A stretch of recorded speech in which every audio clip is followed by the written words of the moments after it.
Let's talk about food in America, or as I like to call it, synthetic sadness with a side of high fructose regret. Because here in the land of freedom, oversized sodas and spontaneous prediabetes, it's somehow easier to find a taco made of Doritos than it is to find a damn apple that wasn't sprayed with 32 different chemicals and a prayer.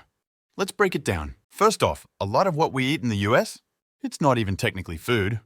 Like, have you ever looked at the back of a snack label? You'll see stuff like disodium inosinate, red 40, natural flavors, which is marketing code for don't ask questions. Meanwhile, other countries have banned some of this stuff entirely. In Europe, red 40 and yellow 5 come with warning labels. Here, we serve it to toddlers with a Capri Sun and call it lunch. And don't even get me started on ultra-processed food. That's not an insult. That's the actual category. It means food that's been so chemically altered, it's closer to Play-Doh than produce. According to one study, almost 60% of the average American diet comes from these ultra-processed foods. That's more than half. We are literally built out of flavored plastic and regret. And while we're talking food access, it's actually harder to eat well in America. You'd think in the richest country on earth, you could just grab a salad and go. But nope. You go to a gas station? Your options are a hot dog that's been spinning since the Obama administration, neon blue Gatorade, and a protein bar that somehow has 43 grams of sugar. Meanwhile, the only vegetables are printed on the bag of chips. And let's talk about pricing. You want a cheeseburger from a fast food place? $2. You want a smoothie with real fruit, no sugar, and almond milk? $12 and a silent judgment from the cashier. We've reached a point where eating healthy feels like a luxury hobby. It's like, hi, I'd like to not die young. Sure, that'll be $18.99 plus tip. And for the record, America has food deserts. Sounds poetic, right? It's not. A food desert is a place where it's actually difficult to find fresh, affordable, healthy food.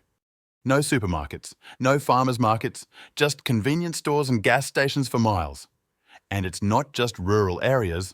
This happens in cities too. Millions of people live in neighborhoods where the closest thing to a vegetable is the lettuce on a Big Mac.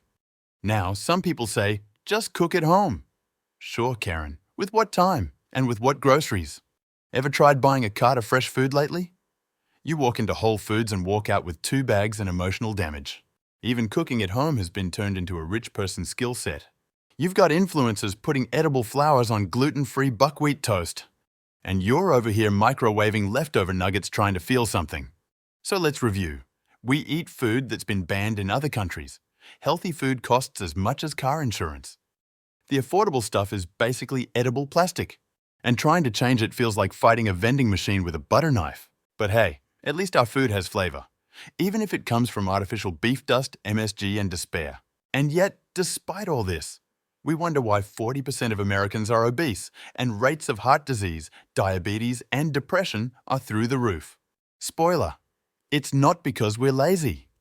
So next time someone tells you to just make better choices, remember, in this country, the healthy choice costs triple, takes longer, and might still be grown with toxic pesticides.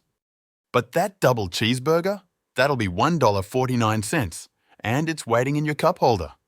Like and sub for more truths they don't want you to taste.